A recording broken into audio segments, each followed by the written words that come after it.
Ahí está. Bienvenidos, bienvenidas a nuestra segunda sesión del curso Jesús Histórico, un acercamiento a su persona. Que ofrece el espacio popular de exploración cristiana y nos imparte el maestro Paul Endre. Como ya lo comentó Mario, queremos recordar que este curso gratuito está pensado como una herramienta de discernimiento para una mejor participación en la próxima primera Asamblea de América Latina y el Caribe, a la que nos ha invitado el Papa Francisco. También aprovechamos para felicitar al pueblo chileno por las elecciones que han celebrado esta semana y que representan una nueva etapa histórica alentada por la búsqueda de igualdad, de justicia y de paz. Y pues que estos acontecimientos recientes en nuestra América nos inviten a participar en las transformaciones que todos deseamos para nuestros pueblos. Aprovechamos también la ocasión para invitarlos, ya Mario dio un poco de información, el día de mañana a la mesa de reflexión, política y elecciones en México, que tendremos a esta misma hora de 7 a 8:30 hora México. Si desean participar, pueden mandarle un mensajito a nuestro coordinador Mario Piña para inscribirse. Paul, gracias por descubrirnos y recordarnos a Jesús de Nazaret como una persona comprometida con su realidad histórica. Pues iniciamos con nuestra segunda sesión. Les recuerdo que al final habrá tiempo para preguntas, comentarios, un momento de diálogo e igual que puedan ir escribiendo en el chat. Pues ahora sí, Paul, bienvenido, te cedo la palabra, te escuchamos. Muchas gracias. Muchas gracias a ti, a Mario, a todos los amigos de Espacio Popular de Exploración Cristiana. Agradezco mucho esta oportunidad que ya viene siendo un encuentro que se está transformando cotidiano, y eso me alegra mucho también. Bueno, recordar que nosotros ya hemos comenzado con un acercamiento, ¿no? Con una introducción que tuvimos a comienzos de mayo, y esa introducción nos permitió, ante todo, poder comprender que estamos ante ante un registro, ¿no? Ante una forma de aproximarnos a Jesús que es muy distinta quizá a la que estamos acostumbradas a tener, o cuál ha sido la forma en que de alguna manera se nos ha condicionado para entender y acceder a Jesús, ¿no? Entonces precisábamos la vez anterior que estamos en un registro que tiene que ver con la historia, que tiene que ver con la investigación, que tiene que ver con, para decirlo de manera muy simple, ¿no? Dado que este espacio para algunos también se está transformando en un lugar donde están recién aprendiendo algunos conceptos, de manera muy simple es acceder a una aproximación, ¿no? O aproximarnos a Jesús atendiendo las distintas fuentes que podemos disponer, los documentos a los cuales podemos acceder, y así construir un perfil acerca de quién fue Jesús en su tiempo, en su espacio, en su lugar vital. Junto con ello, entonces, precisábamos también qué significa el Cristo de la fe, y ahí nos detuvimos bastante, ¿no? Dando cuenta de un proceso que, si bien arranca también de un concepto que integramos, el concepto del Jesús real, hacíamos entonces la distinción entre estas tres dimensiones, ¿no? El Jesús real, el sujeto que vive en la época bajo la ocupación romana de esa región, conocida en ese momento como la región de Judea, más tarde como la Palestina romana. Esa región entonces bajo ocupación romana fue el lugar entonces donde nace y se desarrolla este sujeto judío, ¿no? Jesús, y que muere alrededor del comienzo de la década del 30, ¿no? Eso es lo que podemos señalar como el Jesús real, del cual nosotros, o al cual nosotros, hemos accedido a través de un relato, ¿no? Un relato que nos ha llegado a través del testimonio escrito, que pasó primeramente por una etapa oral, por un testimonio escrito de sus seguidoras y seguidores, que reflejan o que de alguna forma exponen sus creencias acerca de Jesús, a través de un lenguaje, a través de una forma que es comprensible para los destinatarios de esa época, que es fácil de entender para los destinatarios de esa época. Es importante señalar eso porque de aquí viene uno de los grandes problemas, ¿no? Que se ha provocado en relación a, a esta investigación y a la comprensión que se quiere hacer sobre Jesús. Que la reflexión teológica que fue haciendo la Iglesia desde muy temprano, las comunidades cristianas primitivas, en distintos lugares y en distintas épocas, de aproximadamente 3-4 siglos, en algún momento pasa a ser entendido lo que se confiesa como una verdad histórica. Dicho de otra manera, hay una ecuación de fondo, una especie de relación entre la historicidad de Jesús y, perdón, entre las verdades bíblicas, ¿no? Lo que aparece en la Biblia como verdad histórica. Hay una relación que se va con el tiempo alimentando cada vez más y por lo tanto es fácil asociar que el dogma contiene de alguna manera las verdades acerca de Jesús, las verdades biográficas acerca de Jesús. Esto es bien complejo y claramente podríamos estar también conversando y profundizando mucho al respecto. Estoy haciendo un resumen de lo que vimos en la primera sesión para aquellos que tal vez están sumando el día de hoy. Entonces, el proceso que va desde el Jesús real, el encuentro con el Jesús real, que después se va transformando en una experiencia que sintetiza de manera ordenada, dogmática, aquello que el cristianismo comienza a oficializar como sus verdades de fe, termina por soslayar o dejar de lado la humanidad, de alguna manera, de Jesús, ¿no? La humanidad de Jesús comienza a ser como un dato, y esta entonces tarda en ser reflexionada, en ser profundizada, hasta la época actual, ¿no? Digamos, la época actual, hace unos 3 siglos, o más o menos, que comienza a despertarse un interés por la figura de Jesús y acceder a Jesús, no tanto por el camino que la iglesia, de alguna manera, o las iglesias cristianas hicieron a través de su declaración sobre él como Cristo de la fe, como objeto creyente, sino a partir de una reflexión que trata de ahondar sobre la veracidad histórica de Jesús. Y ahí comienza un proceso que ya lo conversábamos la vez anterior, ¿no? Que yo también les decía, es una forma para entender que hablamos de 3 momentos, aunque no necesariamente sea ese el orden, es como una manera pedagógica de comprender cómo se fueron desarrollando ciertos hitos que desembocan en el Jesús histórico, en el llamado Jesús histórico. Y tenemos entonces un primer momento donde hay una aproximación que muy representada por la época de Reimarus, o sea, por tanto la época de Reimarus como también el producto de su trabajo, que es conocido gracias a su discípulo Godol Lessing, donde comienza entonces la pregunta acerca de Jesús, ¿no? ¿Es verdad, en términos históricos, lo que los evangelios nos relatan, o este obedece a otro registro, ¿no? Entonces comienza un proceso de acercamiento.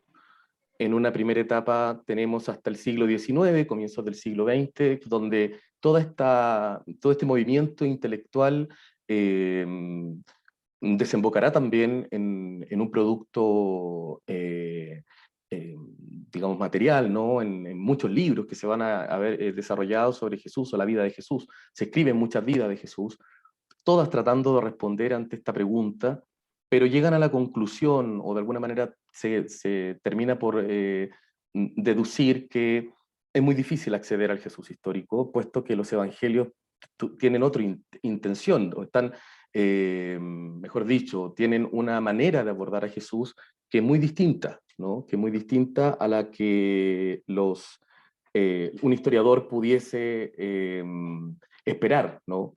Como lugar donde se encuentra y se extrae información, ¿no? Histórica, biográfica. Ah, no, no. Ay, chica. Por favor, rogaría que tuviesen cuidado con los micrófonos porque es difícil estar manteniendo la atención con ese ruido constante tanto del timbre como de las intervenciones, por favor. Muchas gracias. Entonces, llegábamos al siglo XX con una mirada un poco pesimista sobre la posibilidad de acceder al Jesús histórico, y, y junto con ello se llega a una etapa que se denomina la no búsqueda, ¿no? Esta primera búsqueda, después viene la etapa de la no búsqueda, que injustamente creo que es representada por Bullman, porque igual hubo producción intelectual y literaria durante ese tiempo. Sin embargo, los discípulos de Bullman iniciarán lo que se denomina la segunda búsqueda, donde aparecerán incluso otros criterios de historicidad, se sumará de manera más explícita el catolicismo a trabajar también en la búsqueda del Jesús histórico. Viene una época de receso, viene una época también de estancamiento, hasta que nos encontramos con lo que se denomina la tercera etapa, la tercera búsqueda del Jesús histórico, hitos importantes, el Jesus Seminar, que es una instancia, el Seminario de Jesús, que va a justamente colocar de relieve algo que yo insistía mucho la semana pasada, que tiene que ver con el judaísmo de Jesús, ¿no? Una de las cosas que la segunda búsqueda y sin duda la tercera búsqueda que se da hacia los años 80, ¿no? Se denomina así en 1992, creo que hay un teórico que la llama de esa manera, ¿no? Entonces, esta tercera búsqueda recupera el judaísmo de Jesús, ¿no? Esta dimensión que es vital para comprender su historicidad, ¿no? Los evangelios, aunque ciertamente, como decía Bullman, no tienen la intención no tienen, digamos, la posibilidad de querer transmitirnos a nosotros los hechos de manera biográfica, como nosotros actualmente entendemos una biografía. Los evangelios sí tienen información histórica de Jesús. Lo que ha hecho la investigación moderna, entonces, es tratar de separar con ciertos criterios que también habíamos mencionado la semana pasada: testimonio múltiple, criterio de dificultad, plausibilidad, discontinuidad, todos esos elementos de alguna forma van siendo criterios que nos ayudan a separar lo biográfico, lo que posiblemente está a la base de la vida de Jesús, ¿no? Junto, o mejor dicho, aislado del material teológico, del material confesional. Ahora bien, ese material que nosotros podemos señalar o que podemos identificar, me refiero al material posiblemente biográfico o histórico, ¿no?, que se extrae de los evangelios y de las fuentes históricas, que hoy día vamos a conocerla un poco más. Todo ese material también posee un espacio de interpretación, ¿no? No tiene que ver directamente con lo que podríamos denominar un dogma, ¿no? Hay en este espacio bastante libertad y discusión sobre posibilidades acerca de cómo pudo haberse aproximado Jesús a ciertos elementos del mundo judío, o cómo afectó de cierta forma elementos del judaísmo que él vive las primeras 3 décadas del siglo I de la era común, o como también lo decimos, ¿no?, la era cristiana. Entonces, lo primero que tenemos que hacer, y eso es lo que hoy día vamos a enfocarnos, y estos primeros minutos era con la intención de poder actualizarnos, ¿no?, y llegar a lo que estábamos viendo para comenzar algo nuevo. Lo nuevo de hoy día tiene que ver fundamentalmente con la lectura histórica de la vida de Jesús. ¿Qué es lo que se puede decir históricamente de él, ¿no? Y lo vamos a dividir en esta sesión y las 2 que nos quedan, teniendo hoy día como principal enfoque la importancia de su realidad temporal, que brota de las fuentes que nosotros tenemos, como las fuentes de acceso que tenemos para el Jesús histórico, ¿no?, para poder hacer un perfil acerca del Jesús histórico. Entonces voy a compartir con ustedes una presentación para poder ir entonces ahondando en esto. en lo que hoy día sería entonces nuestra sesión. Y hacia el final voy a dejar el espacio entonces para preguntas, ¿no? Quiero también decir que, dado el tiempo, ¿no? Esto es un tema muy amplio y difícil de abordar en una hora, ¿no? Porque hay muchos elementos que uno quisiera destacar, ¿no? Y tiene aristas este tema, ¿no?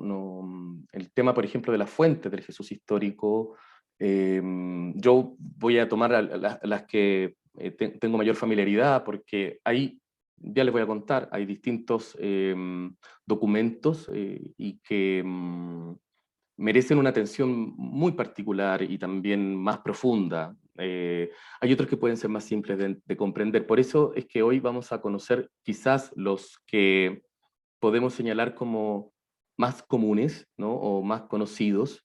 Y vamos a explicar un poquito de esto, de las fuentes del Jesús histórico. ¿Por qué hablamos de fuentes? Porque precisamente la historia trata de dar cuenta para poder aproximarse a Jesús y proponernos un perfil de su vida. Necesita de elementos o de pruebas, de documentos que avalen entonces su historicidad, ¿no? Entonces, para ello, hoy día lo que vamos a aprender es un poco sobre la fuente de la investigación y su importancia en el desarrollo del Jesús histórico. Y que estas fuentes, si bien pueden parecer dentro de todo muy pocas, ayudan y nos permiten construir un perfil, una aproximación, que eso es lo interesante, sobre Jesús y sobre su dimensión como judío. Entonces, lo que me gustaría primero recalcar es que cuáles son las fuentes que se utilizan dentro de la investigación del Jesús histórico, ¿no?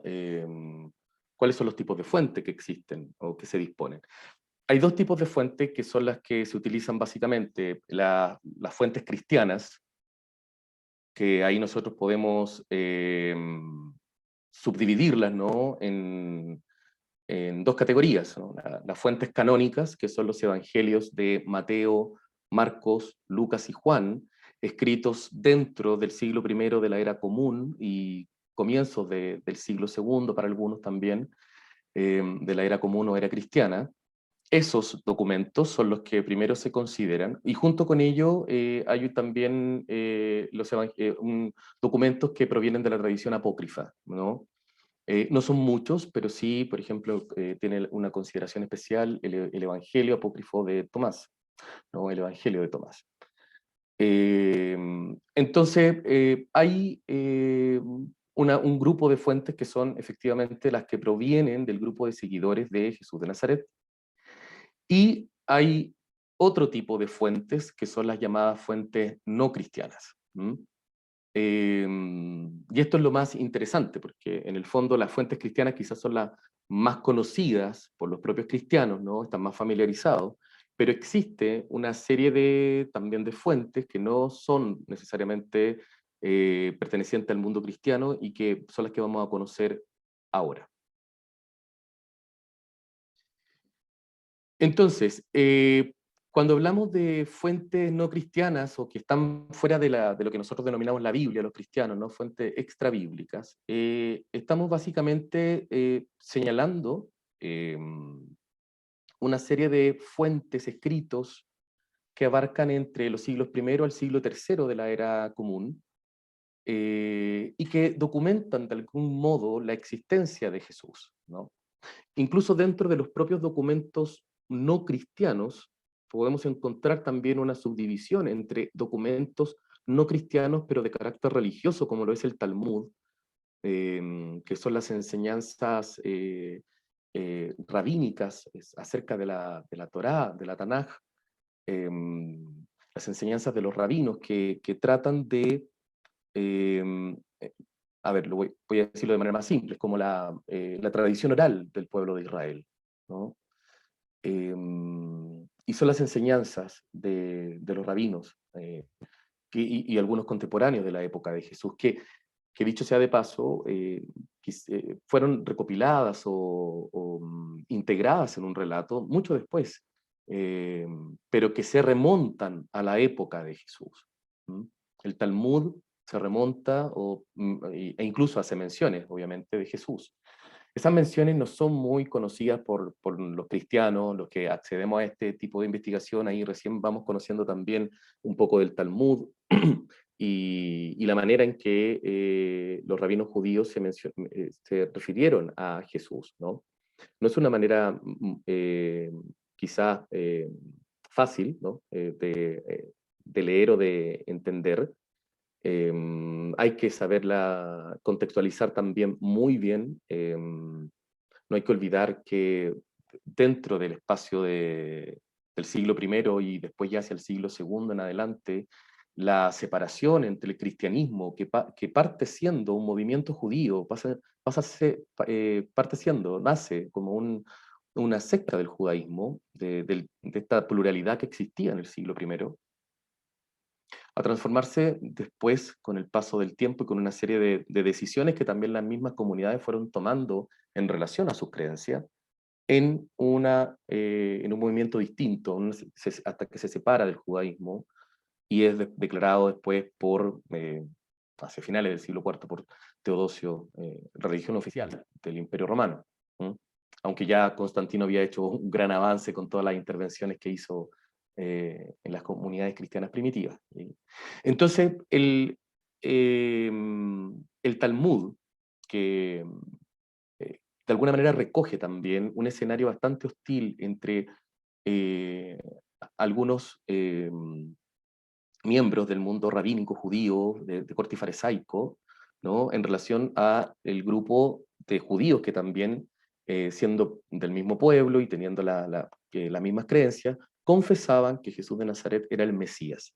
Tengan en cuenta esto, porque ese escenario pareciera ser que está a la base no solo del Talmud, sino también incluso de algunos relatos evangélicos que los vamos a ver hacia la próxima sesión. ¿Mm? Esta, digamos, tensión entre el grupo emergente que declara algo contrario quizá a las expectativas de un grupo y que este grupo también se encarga de alguna manera de representar su malestar, pero también su impresión acerca de este sujeto llamado Yeshua o Yeshu. Incluso en el Talmud no es clara la manera en que llaman a Jesús. Es difícil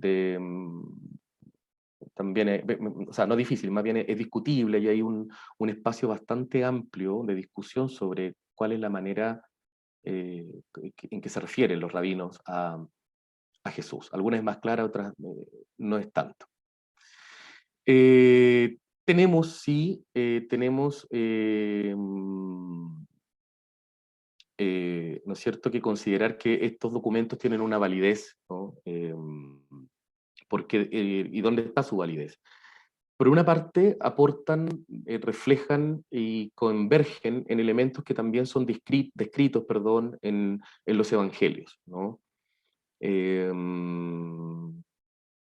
Si uno incluso compara, por decirlo de alguna manera, o saca en limpio lo que el Talmud quiere decirnos de Jesús y lo que los evangelios también nos dicen de él, creo que ambos concuerdan en que Jesús fue un personaje polémico para ciertos sectores del judaísmo del siglo I, controversial, con un estilo que generaba en algunos quizás convicciones muy radicales y en otros distanciamientos.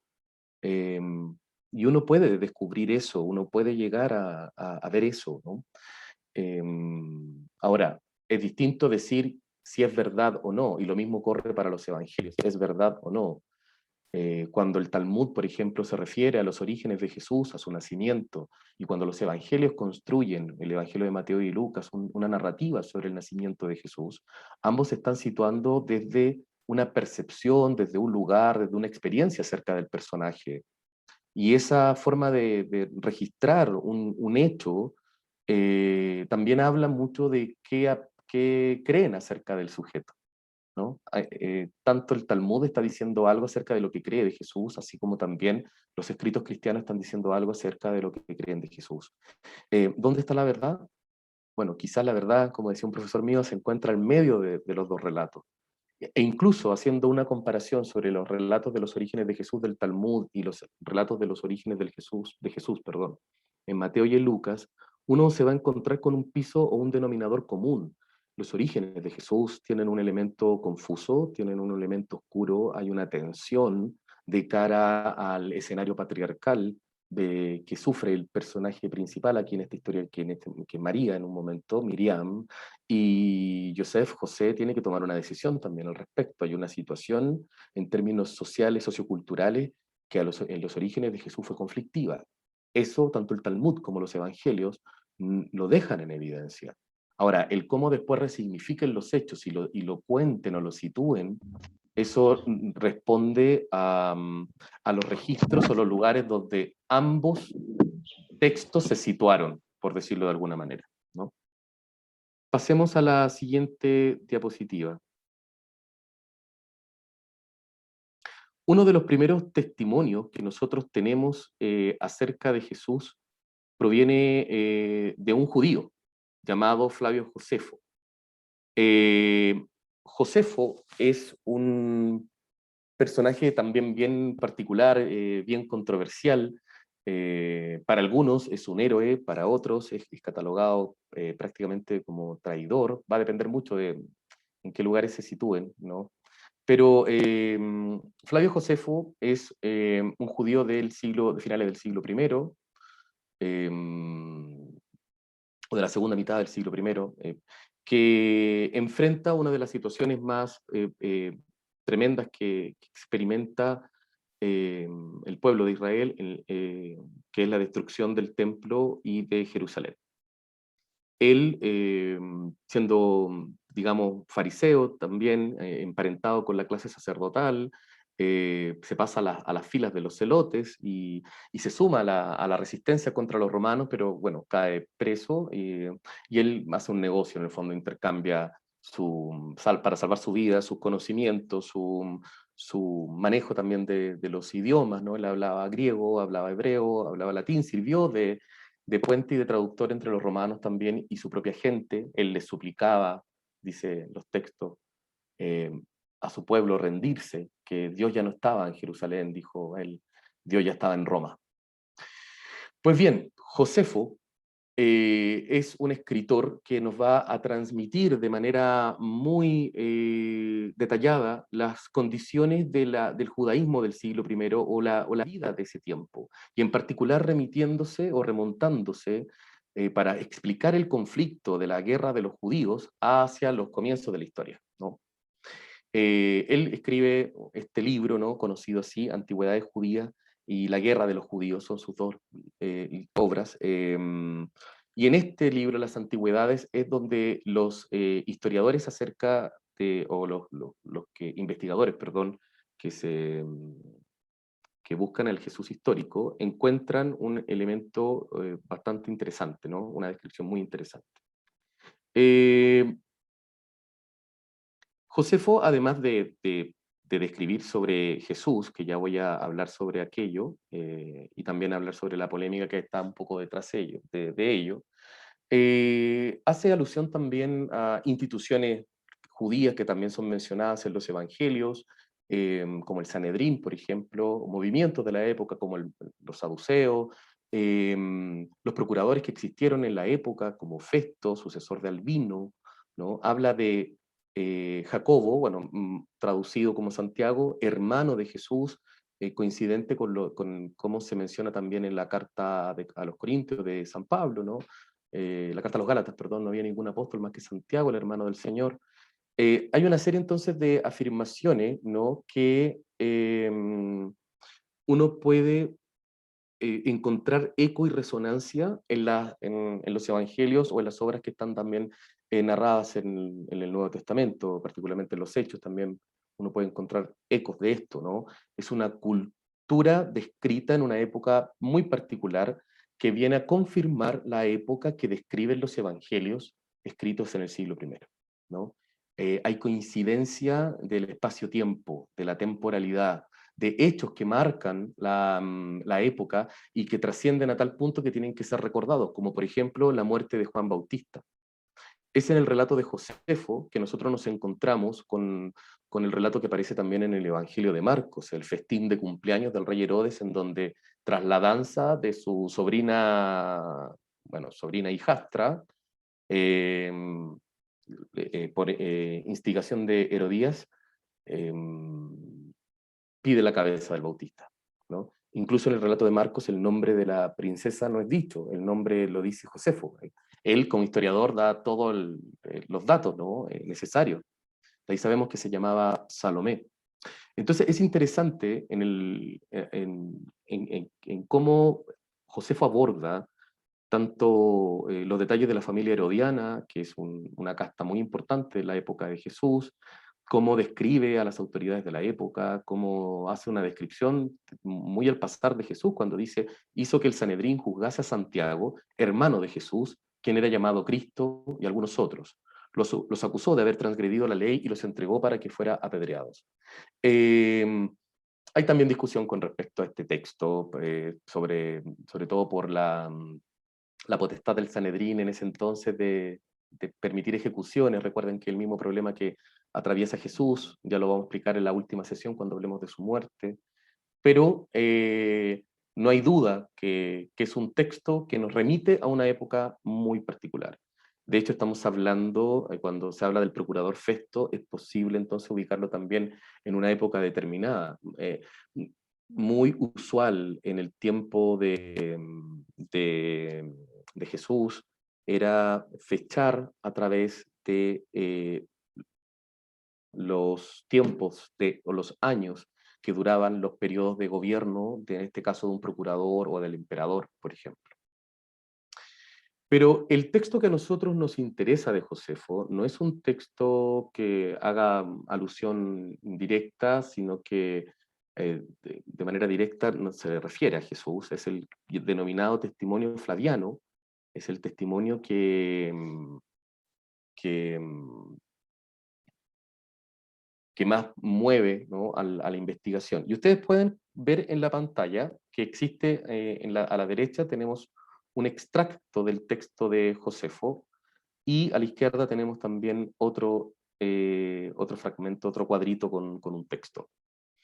Les cuento lo siguiente. Bueno, cuando Josefo habla acerca de Jesús, porque se refiere acerca de Jesús, el texto que aparece a su lado derecho fue un texto que nosotros lo conocemos gracias a Eusebio de Cesarea, un historiador del siglo IV, muy cercano al emperador Constantino, y que gracias a la traducción y al acceso que él pudo haber tenido al texto, a una de las copias del texto de Josefo, cita esto, ¿no? Y después con el tiempo, obviamente, reflota en tiempos de la investigación y logra entonces ser una pieza fundamental para entender la historicidad de Jesús o proponerla y de alguna forma afirmarla, ¿no?, de su realidad histórica.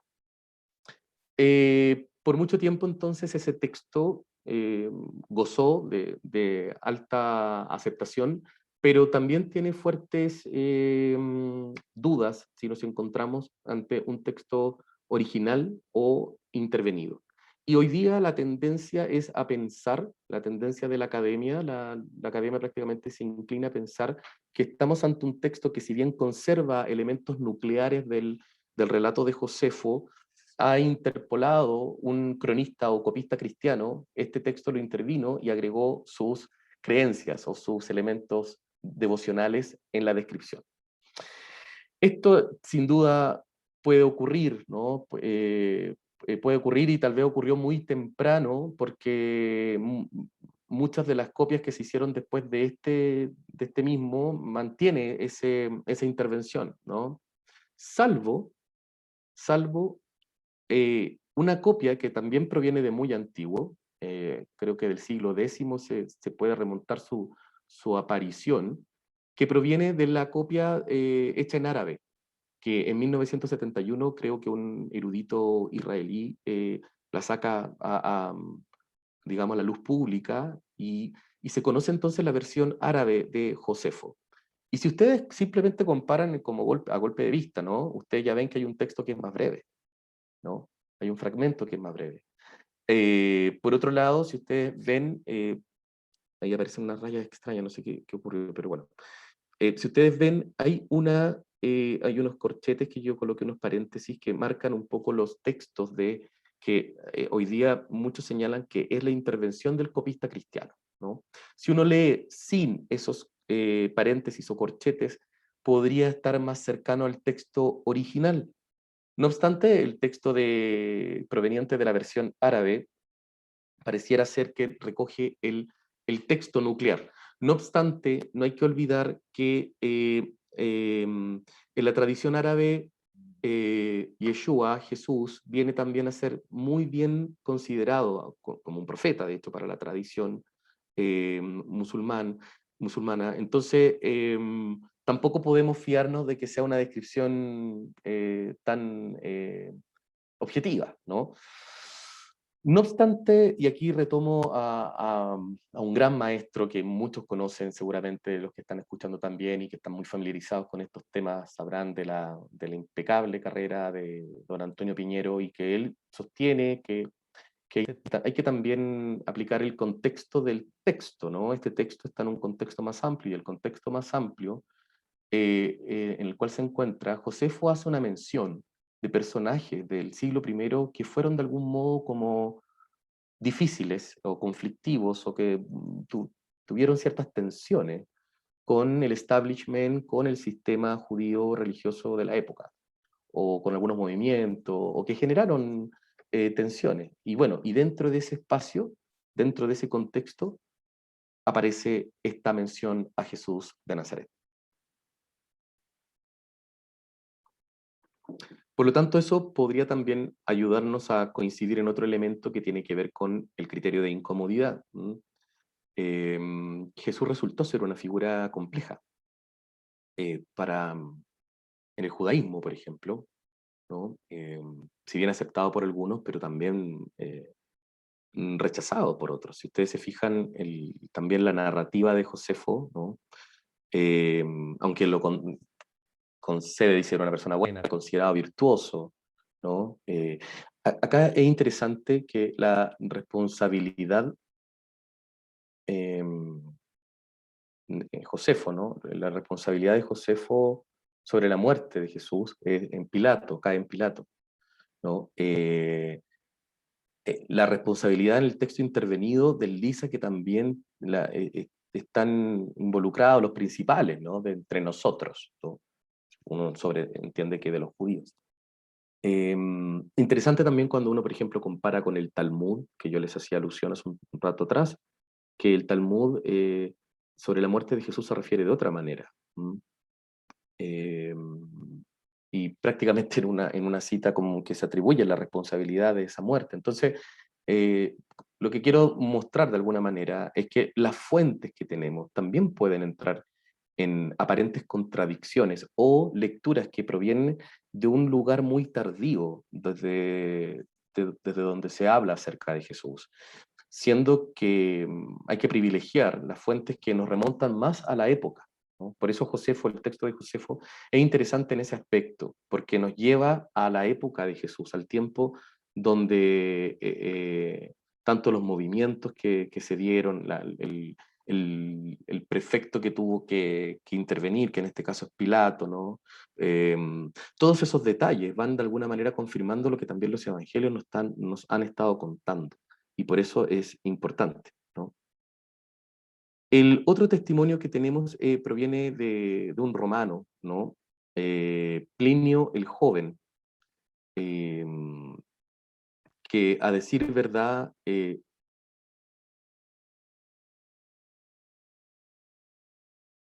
perdón, que hubo un problema con...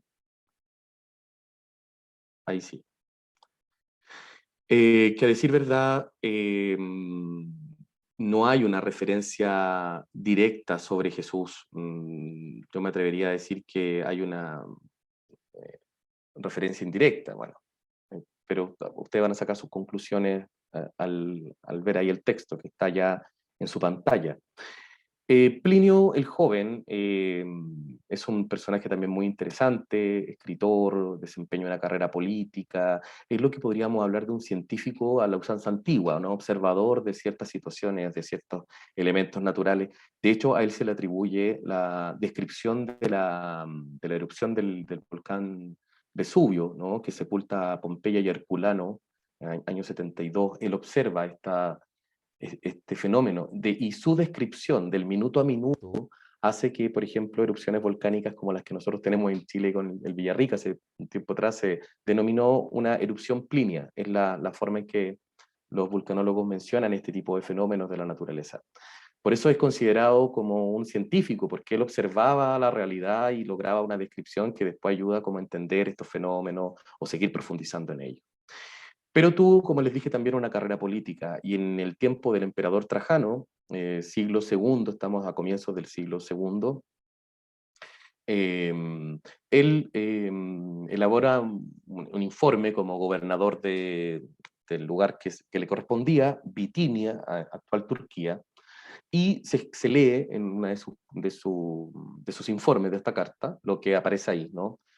Por otra parte, ellos afirmaban que toda su culpa y error consistía en reunirse en un día fijo antes del alba y cantar a coros alternativos un himno a Cristo como a Dios, quasi Deo, claro, como a Dios, quasi Deo, esa es la expresión. Y en obligarse, bajo juramento, no ya a perpetrar delito alguno.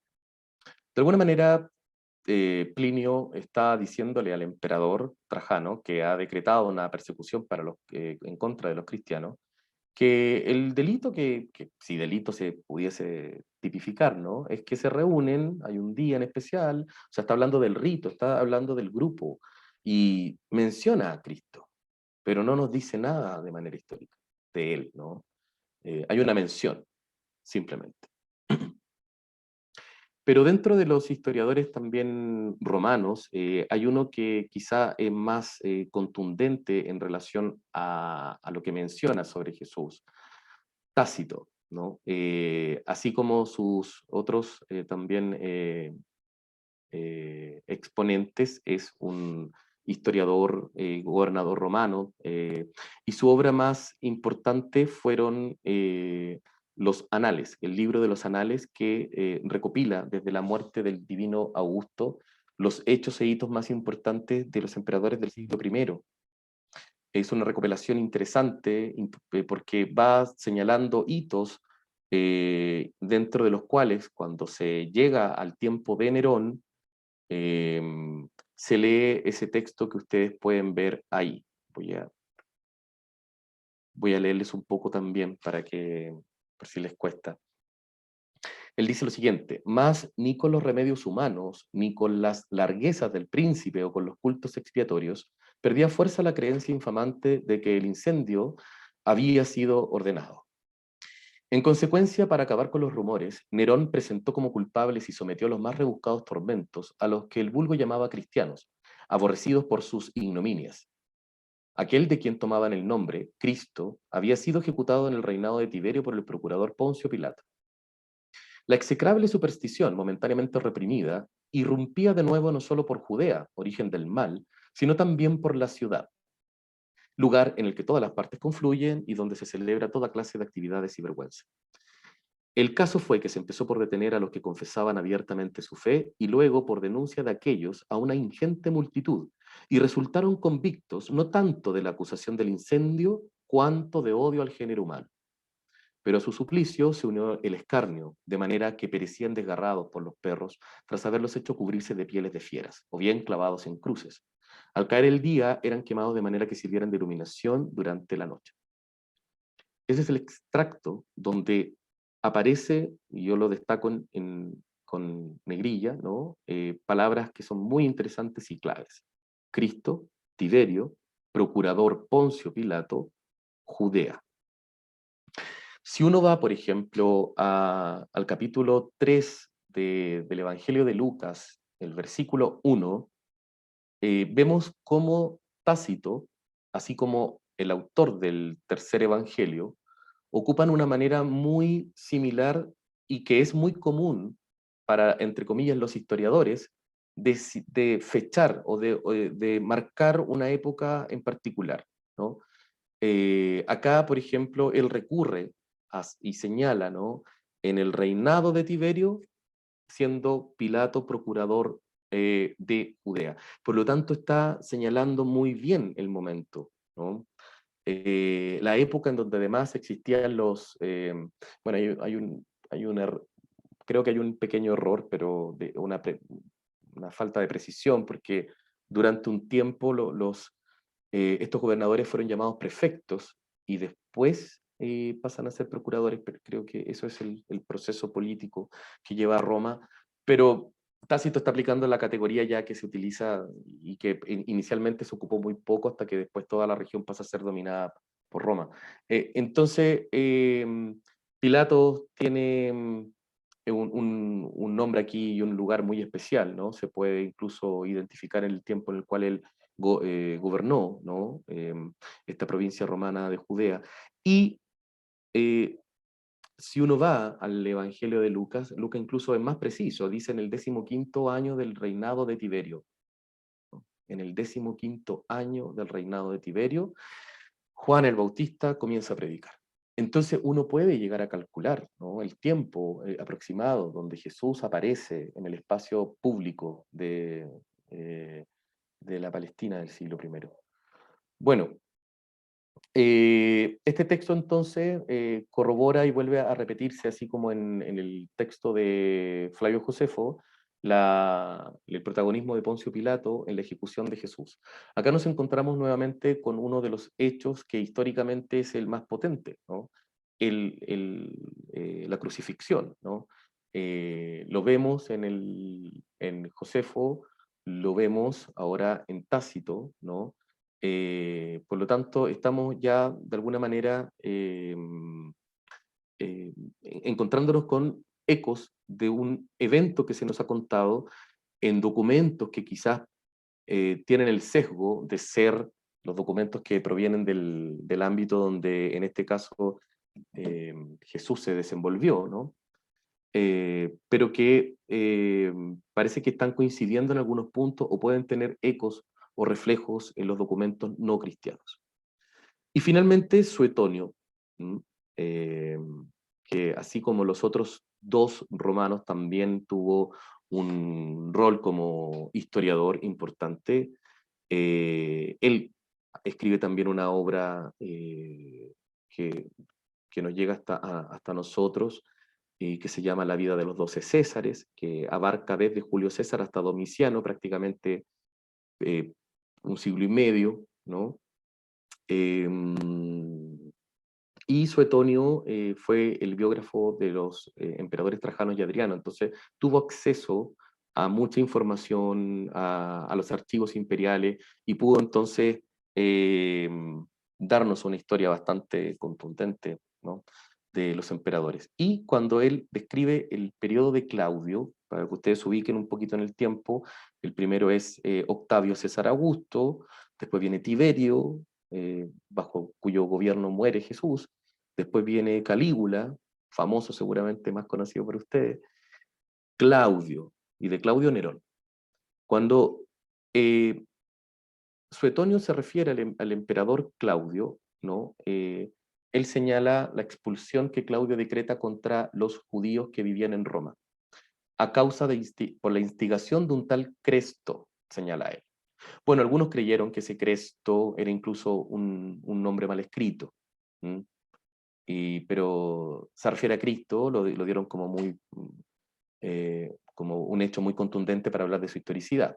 Más tenemos el mismo problema que con Plinio, que Plinio está aludiendo a los cristianos. Acá expulsó Claudio de Roma a los judíos, dice, no a los cristianos, que provocaban alborotos continuamente en integración de Cristo. No obstante, con la investigación, uno ha podido encontrar un calce muy interesante con este dato. Hay un relato en el libro de los Hechos de los Apóstoles, en el capítulo 18, versículos 1 y 2, donde se nos narra que Pablo se encuentra, ¿no?, con un matrimonio judío cristiano, ¿no?, que provenían de Roma, Áquila y Priscila, Aquiles y Priscila, o Prisca, también se conocía así, llegan, ¿no?, y se encuentran con Pablo, ellos eran natural del Ponto, pero estaban, parece que, viviendo en Roma, y tuvieron que dejar la ciudad por el decreto de Claudio que expulsaba a los judíos de Roma. Coincide entonces la información de Suetonio con el dato de Hechos de los Apóstoles, pero además el dato de los Hechos nos arroja otra pequeña información, que efectivamente los cristianos, que eran judíos, ¿no?, y que seguían asistiendo a la sinagoga, y que seguramente algunos predicadores de este movimiento ya habían llegado a las sinagogas importantes de Roma, porque había más de una, eh, comenzaban entonces también a exponer sus puntos de vista con respecto a la interpretación que hacían de Yeshua como Mesías.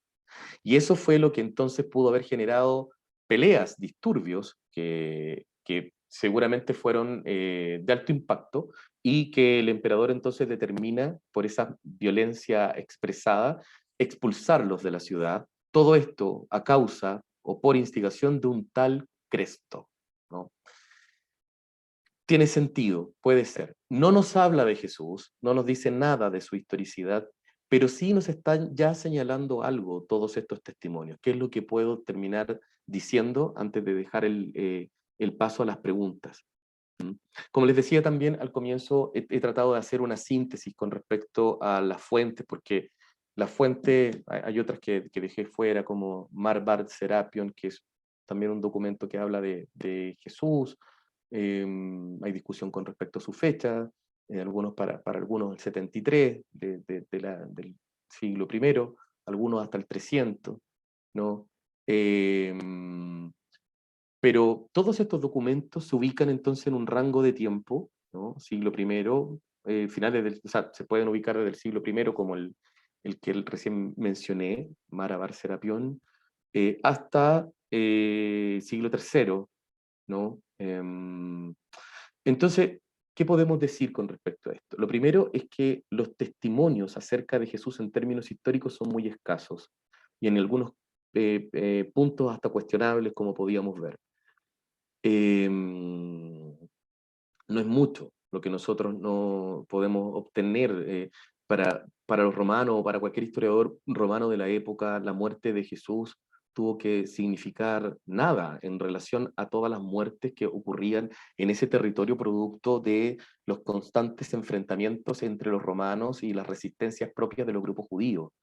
Entonces, no podemos precisar, o mejor dicho, no podemos acceder a otros documentos, y aquí viene el segundo punto, que no sean los documentos cristianos. O sea, la mayoría de los testimonios que nosotros con los que podemos contar son los testimonios cristianos, porque al final incluso estos mismos testimonios ya involucran al movimiento que Jesús de Nazaret genera.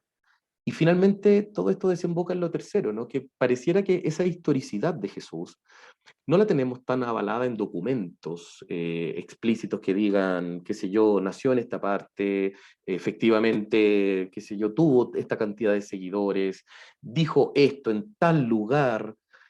La historicidad de Jesús viene dada por la comunidad, por el impacto que generó en un grupo de hombres y de mujeres que le siguieron, que se comprometieron con su mensaje, que confesaron que estaba vivo, que se transforma en un movimiento a considerar, y que irá generando a través de un sistema de vida, ¿no? Una respuesta a una creencia de clara mirada escatológica. O sea, el tiempo ya ha terminado, y va a comenzar el reinado de Dios. Pero comencémoslo a vivir ahora, ¿no? Entonces, los cristianos nos van a exponer a partir de sus creencias, a partir de sus convicciones, quién es Jesús, ¿no? Eh, y por tanto van a ser los documentos donde más vamos a acceder a él. Por eso el desafío es grande, porque hay que identificar con los criterios de historicidad qué elementos son propios del registro teológico que hace la comunidad y qué elementos son del registro biográfico que la comunidad recuerda y los resignifica al momento de escribirlos y ofrecerlos como un producto a un grupo de destinatarios concretos, ¿no? Bien, Mira, estuve perfecto en la hora, Mario. Perfecto. Así que dejo ahora el espacio para preguntas que puedan tener, dudas. eh, Gracias, Paul, por presentarnos estos elementos históricos sobre los rastros y testimonios que tenemos sobre Jesús de Nazaret. Pues bueno, los invito a que vayamos levantando nuestra manita para comentarios, preguntas. Ya veo aquí de inmediato una mano levantada. Manuel, te escuchamos. Hola, muy buenas noches a todos. Pues bueno, primer punto, felicitar al ponente por la charla, fue muy instructiva, muy interesante. Pues y un tema que pues genera mucha polémica, ¿no? Y que hay, como bien comenta usted, mucha información en diferentes puntos. Usted, quisiera yo empezar con un cuestionamiento. Usted menciona a Antonio Piñeiro. Bueno, Piñeiro por ejemplo, para los hermanos protestantes no es como algo eh, que les genera mucho ruido, ¿no? Les genera mucho conflicto, lo ven como algo raro, ¿no? No les agrada que uno lo cite. Pero cierto es que tiene una reputación y es una persona como estudiosa, ¿no? Piñeiro en el texto, creo que es un manual que tiene sobre el Nuevo Testamento, sobre el Evangelio del Nuevo Testamento, editado en Trota, por ahí del 2006 aproximadamente. Menciona una cuestión que a mí se me hace muy importante. Menciona que al menos todo el texto vamos, la construcción del Nuevo Testamento, la mayoría tiene o contiene teología paulina, ¿no?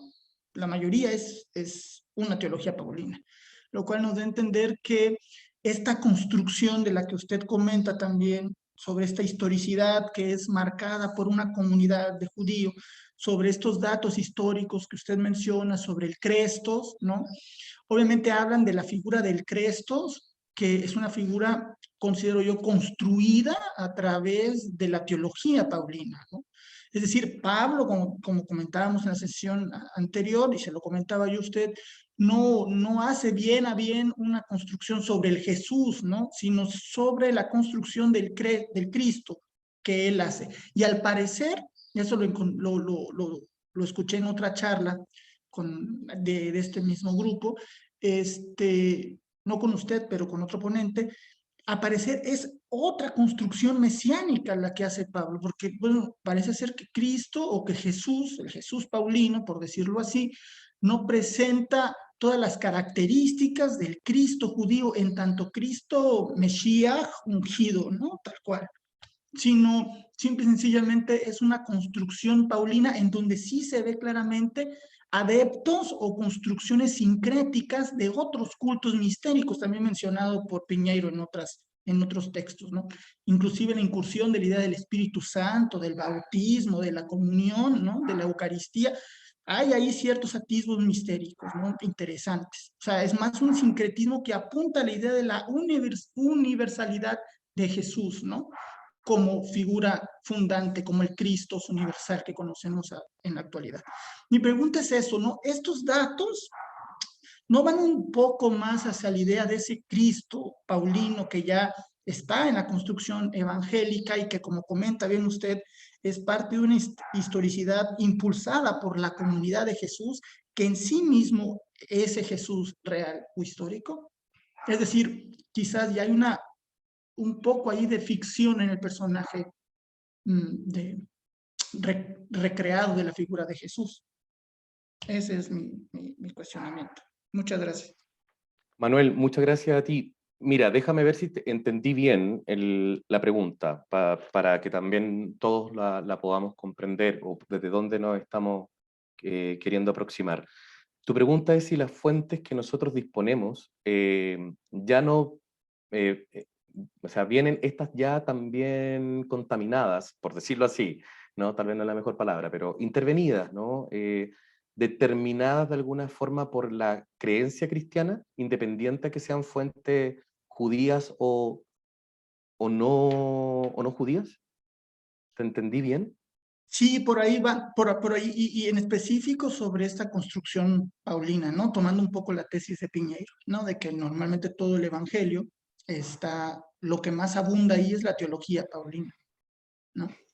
Bueno, sí, yo concuerdo con Piñera en ese punto. Él señala que claro, que, que de fondo la teología de Pablo, que tiene también matices, ¿no? Es una teología de la cruz, ¿no? Que radica fuertemente en la mirada de la cruz, de tinte escatológico también. Pablo, recordemos que en varios de sus documentos, principalmente recuerdo ahora, se me viene Primera Tesalonicense, capítulo 5, cómo describe la resurrección, ¿no? Y él dice, y después nos va a tocar a nosotros, él se incluye. Entonces, es cierto que desde las experiencias, y esto lo dije en la primera sesión, que hay que tener en consideración eso. A nosotros nos llegan testimonios de personas que desde su cosmovisión, desde sus creencias, nos transmitieron una experiencia.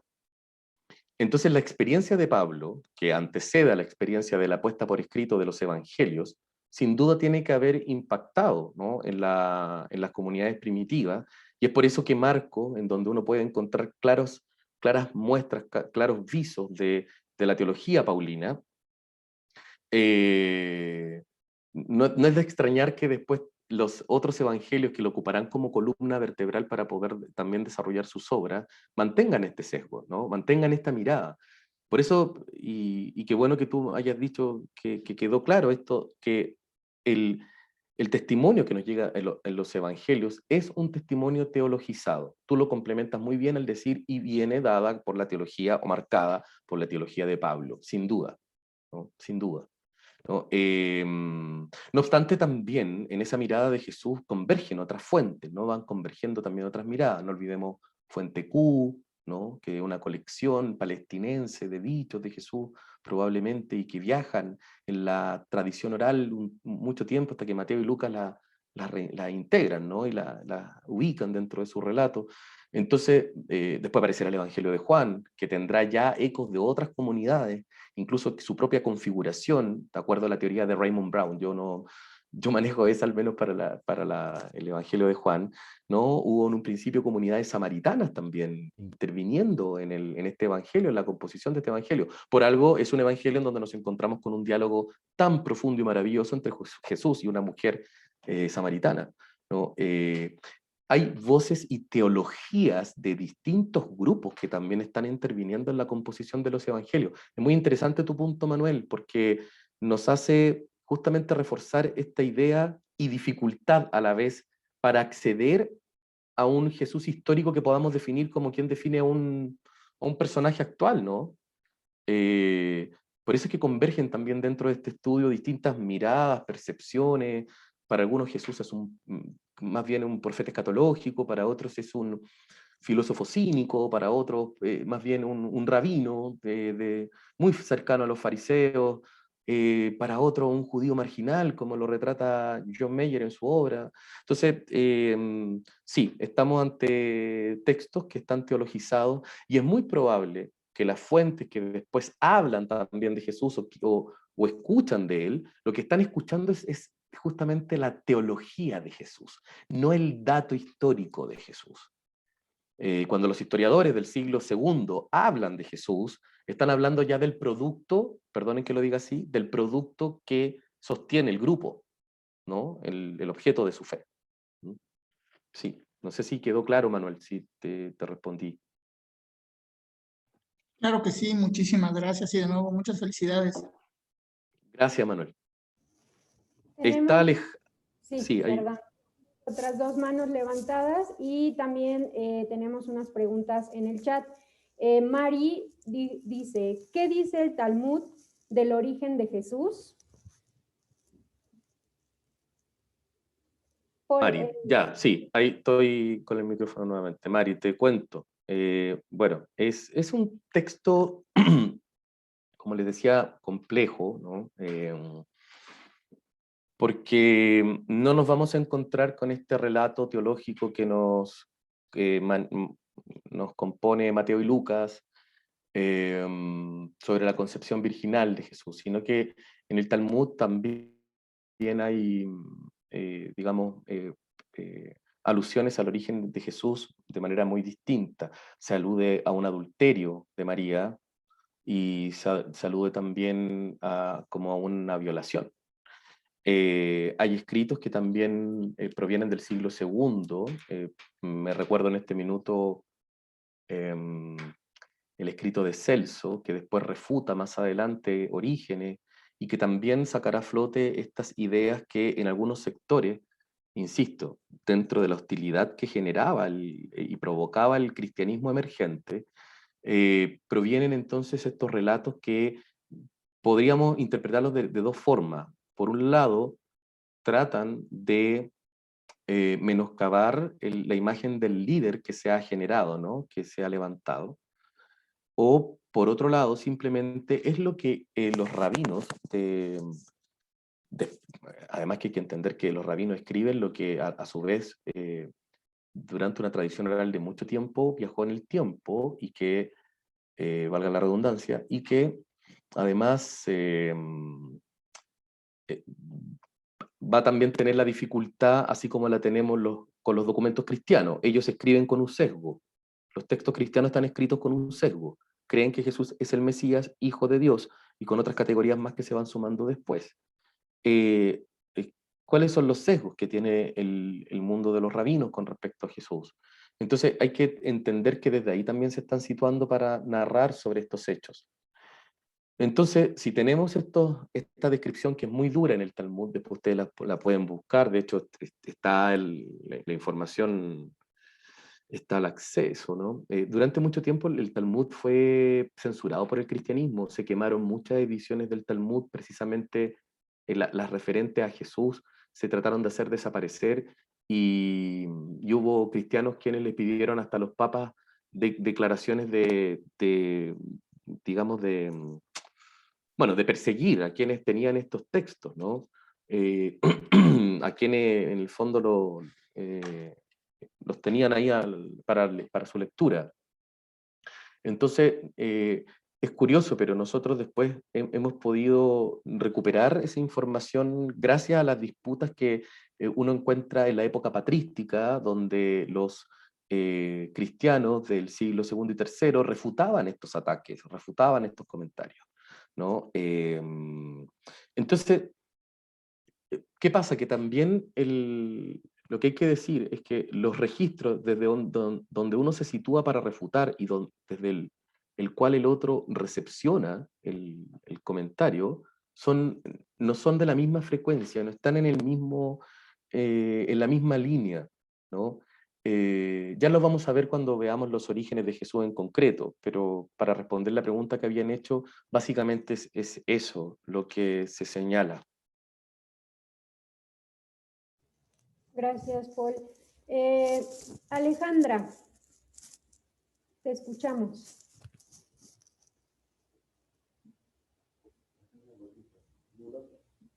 Tienes el micrófono apagado. Listo. Ahí.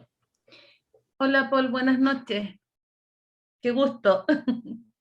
Mi querido profe de la universidad también. Hola, Ale, qué gusto verte igual. Igual. Oye, Paul, no sabéis cuánto me he acordado de la U con estas clases. Te quería hacer una consulta sobre los libros apócrifos, por esa fuente. ¿Cuál sería la clave de lectura que hay que tener con un libro apócrifo? ¿Cómo ir distinguiendo ahí esta búsqueda de la verdad? ¿Cómo llegar a eso? Porque es interesante, ¿sabes? Que yo me he encontrado dando algunos cursos,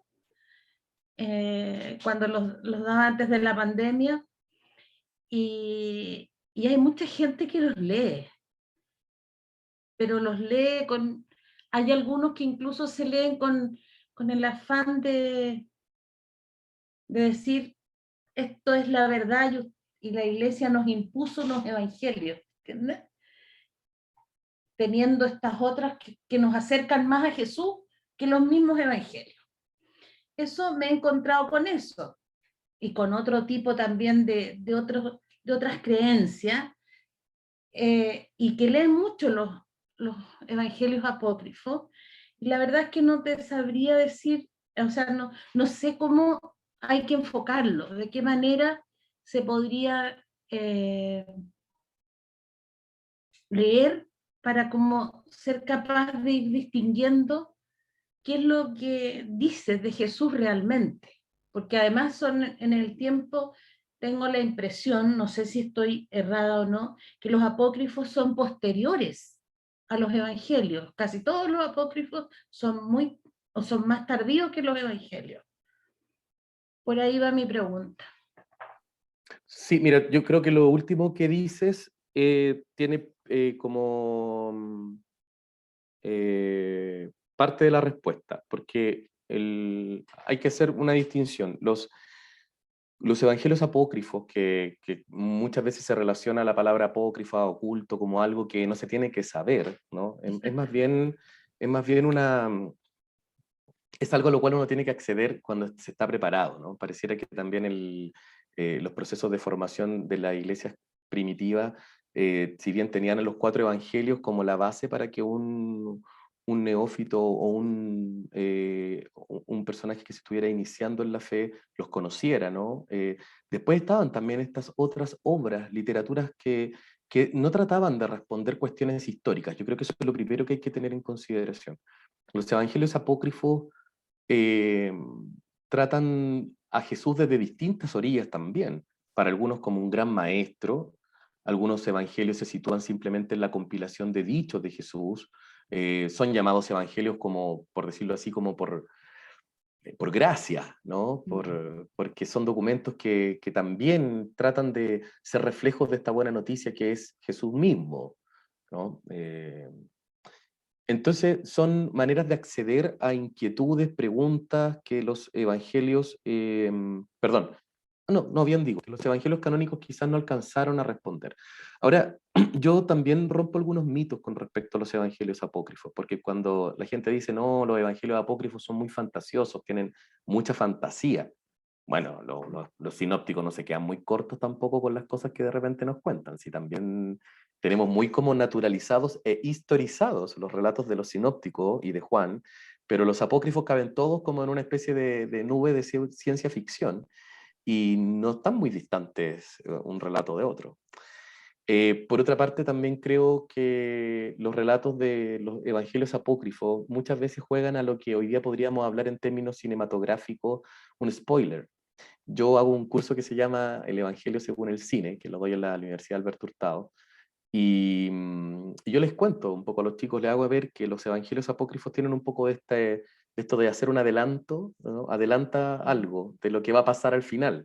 Entonces vemos a un Jesús muy niño, curando, sanando, de repente si el genio se le atraviesa, maldiciendo, ¿no? Porque hasta lo va a hacer. Bueno, pero después lo vemos maldiciendo una higuera de grande, ¿no? Entonces el evangelio apócrifo trae por decirlo de alguna forma, al presente infantil del niño Jesús, los hechos que van a acontecer en el futuro adulto del Hijo de Dios, ¿no? Un poco eso también es lo que yo veo en los apócrifos.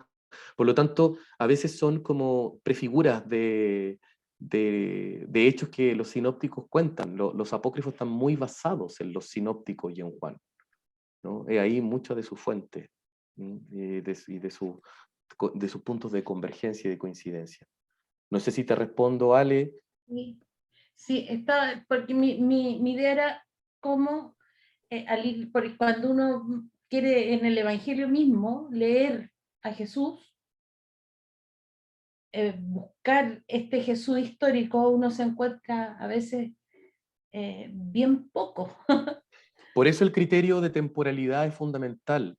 Para Claro, acceder al Jesús entonces, histórico, las obras que se enmarcan dentro del siglo I son las que van a tener mayor predilección por parte de la investigación o mayor, digamos, cercanía con el evento que en cuestión están hablando, ¿no? Porque ya una obra del siglo II, mitad del siglo II, finales del siglo II, comienzos del siglo III, ya hay una serie de elementos que, o sea, como decía Manuel hace un rato atrás, ya no nos están hablando siquiera, hay sombras del Jesús real, como uno lo puede ver en Marcos, ¿no? El Jesús de Marcos es mucho más humano que el Jesús que terminamos viendo en Juan. El Jesús de Marcos parte preguntando qué dice la gente, quién soy yo, y el Jesús de Juan ya la tiene claro: yo soy el pan, yo soy el camino, yo soy la vida, yo soy la resurrección, yo soy la luz del mundo, yo soy el buen pastor. No pregunta quién soy yo. Entonces, ¿quién evolucionó en el camino, Jesús o la comunidad? ¿Quién hizo el salto? ¿No? ¿Quién hizo la interiorización? Y la pregunta terminó por responderse. ¿Quién la termina por responder? La comunidad.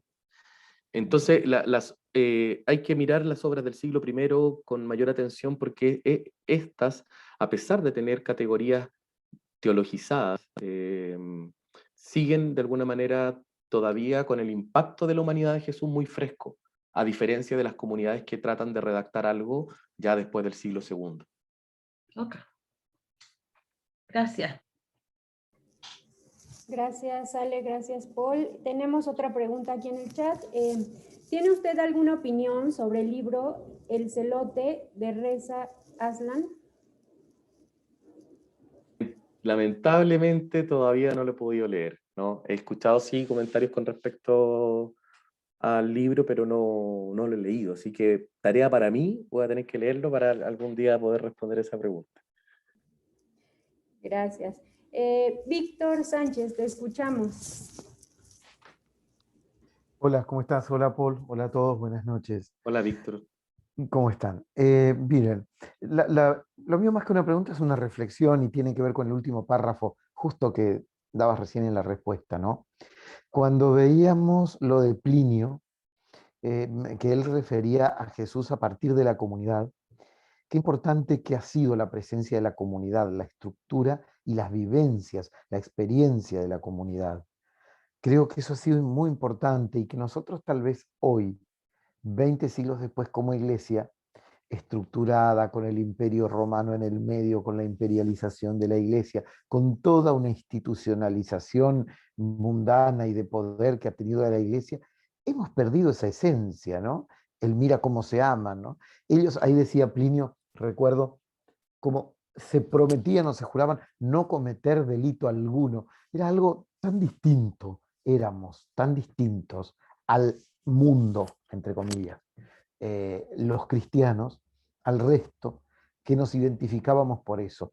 ¿Cuánto perdimos de eso como comunidad y como iglesia? Ese sello distintivo del amor, ¿no? Tal vez por la institucionalización. Nada, era solamente esa reflexión, ¿no? Muchas gracias, Víctor. Comparto tu reflexión. O sea, y bueno, es algo que también vamos a profundizar más adelante aquí en el EPEC con un curso que voy a dar sobre orígenes del cristianismo, y que justamente toca este punto, ¿no? Cómo la iglesia en el camino, o las comunidades, mejor dicho, ¿no? En el camino, fueron lentamente perdiendo una dimensión que estaba enmarcada en la ética y no en las creencias. El cristianismo nos sale a proponer inmediatamente un sistema de creencias. Eso fue algo que lentamente se fue fraguando, alimentando y creciendo. Lo primero que surge, lo primero que impacta es que posee un estilo de vida muy particular, ¿no? Y ese estilo de vida es lo que en el fondo termina siendo una célula de contraste dentro del imperio. Cuando ya se da cuenta de que esas células pequeñas ocupaban una mayoría interesante a considerar, ¿no? Finales del siglo III, comienzo del siglo IV, parece que ahí Constantino dice, sí, hay que hacer algo con esto, ¿no? Hay que tomarlo en consideración, ¿no? Ese estilo de vida permeó al imperio, y incluso esos estilos de vida tenían elementos muy en común, pero cohabitaban con distintos sistemas de creencias. Por eso al comienzo encontramos en el cristianismo una decena de comunidades cristianas que tienen distintas formas de entender a Jesús, tienen sus evangelios, su biblioteca de evangelios, no desconocen los otros, pero tienen los que son más afines a sus búsquedas también, desde una óptica más espiritualista quizá, o espiritual o filosófica, Pero esa diversidad, sí, lamentablemente se perdió cuando ya el imperio trata de estereotipar la fe, las creencias y también el comportamiento, ¿no? Pero bueno, eso es justamente como tú dices, Víctor, es una reflexión y yo solo la hago eco de la tuya ampliándola, pero sí, estoy muy de acuerdo. Gracias, Víctor y Paul. Dani, te escuchamos. Hola, ¿qué tal, Paul? Buenas noches. Pues muy interesante esto que nos Hola, cuentes. Daniela. Yo tendría una pregunta y dos preguntas, uno más como del lado histórico, que no tiene exactamente que ver con lo que has dicho ahora, pero que me hace reflexionar y para ver si estoy entendiendo más o menos. Y la otra viene más bien por un movimiento que me produce esto en el terreno de la fe, ¿no? Y el Jesús en el que creo. Entonces, la primera es si es posible llegar a la conclusión de decir que tal vez Jesús como figura, como individuo, como persona, no existió, sino que se trata de una tradición que incluso se fue fraguando desde antes, que está enraizada en la tradición judía, y que luego se ha ido transformando a lo largo de todos estos siglos, ¿no? Con Pablo, en el ámbito griego, etcétera, etcétera, ¿no? Sí es posible llegar incluso a eso, ¿no? Con la dificultad que tenemos en las fuentes. Y la otra cosa es, bueno, tenemos 2000 años haciendo interpretaciones y reinterpretaciones, y esto de la tercera búsqueda, pues es también parte de eso. Y yo he escuchado recientemente que incluso esta idea del Dios del amor no puede ser achacable a Jesús porque no es bíblico, ¿no? Desde una mirada muy estricta que tendría que recuperar la Biblia como el centro o como la fuente más importante, pensar que el Dios del amor no es bíblico porque Jesús condenó, mandó al infierno, etcétera, etcétera. Entonces, que siendo muy estrictos, no se puede sostener, ¿no? Sino que más bien es una reinterpretación a partir de nuestro horizonte ético. Entonces, esas serían mis dos preguntas. Espero no estarme saliendo ser demasiado intrépida. No, Daniela, muy bien y muchas gracias, porque seguro que cuando uno se atreve a preguntar, hay quienes también han escuchado la pregunta ecos que también uno tiene, y que también seguramente hay otras y otros que seguro se sienten removidos también con la misma inquietud. Mira, tú dices, si es posible llegar a la conclusión que Jesús es más bien una tradición y no una realidad. Yo partiría diciéndote que no, que Jesús de Nazaret es un personaje histórico. Yo de eso no tengo duda. Me he metido incluso a leer a expositores ateos que señalan su imposibilidad de ser un personaje histórico y más bien es una construcción de distintos mitos que al final convergen. Ya. Yo, y leyendo a muchos historiadores, hay un consenso prácticamente amplio, amplísimo diría yo, no puedo decir un porcentaje, pero no se duda de la existencia de Jesús, ¿no? Y en ese sentido, para bien o para mal, el gran punto que nos ayuda a creer en su historicidad es precisamente la elaboración de un relato que parte de un hecho tan traumático y al mismo tiempo tan incorrectamente, políticamente incorrecto como es la crucifixión. O sea, es muy difícil que un grupo humano, para reponerse de un trauma, invente una historia con tan mala reputación dentro de ella misma, ¿no? Un líder ajusticiado, en rebeldía con la autoridad romana y en tensión con la autoridad de su tiempo. Hay elementos que uno más bien se atrevería a decir, es tan traumático lo ocurrido y es tan innegable que si quieren contar su historia tienen que contar este hecho. Independiente de cómo después cuenten los orígenes, los milagros y todo lo otro. Todo lo otro puede ser una elaboración teológica que se sostiene de eventos, pero hay un evento que es insoslayable, y ese evento, que es la crucifixión, posee también después una interpretación obviamente teológica salvífica, pero es un hecho histórico. Y al decir que fue crucificado, ya decimos que entonces nació. ¿Mm? Entonces, lo primero que me atrevería a decirte eso, ¿no? Es que es una existencia real, pero esta existencia real, como muchas existencias que impactan en el mundo, son releídas muchas veces tiempo después. Y hay ciertas categorías que se le van sumando y se le van incluyendo e incorporando, terminando por quizás tergiversar un poco o desfigurar su rostro humano y real, superponiéndole estas categorías que hablan de lo que ahora creemos de ti, no lo que sabemos de ti, ¿no? Aquí hay una superación que de alguna manera el cristianismo como movimiento hace. Empezó a interesarse más en lo que creemos que en lo que sabemos o hemos vivido con él, o en este caso, personaje de Jesús, ¿no? Y lo que nos transmitieron otros, ¿no? Cuando Pedro dice en Hechos de los Apóstoles, dice, nosotros que comimos y bebimos con él, o sea, un elemento tan pedestre, tan corriente, ¿no? Comimos y bebimos con él. Entonces, yo creo que la historicidad de Jesús es real. El tema es lo que nos han contado acerca de él y cómo nosotros hemos hecho mentalmente la homologación de teología igual verdad histórica. El problema es nuestro. El problema ha sido con los lentes que se nos ha hecho leer los testimonios que existen. ¿Mm?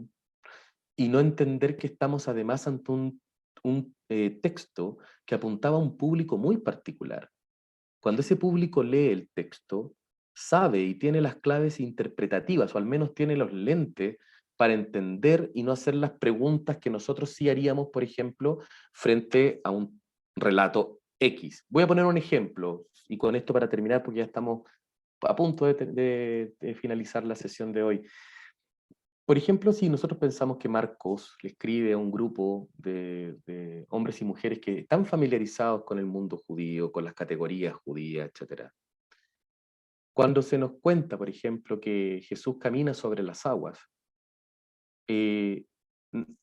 yo no creo que las personas que hayan leído en esa época ese relato, la comunidad a la cual se le destinó el mensaje, haya leído y haya preguntado una vez cerrando el texto, oye, ¿y esto es verdad? No.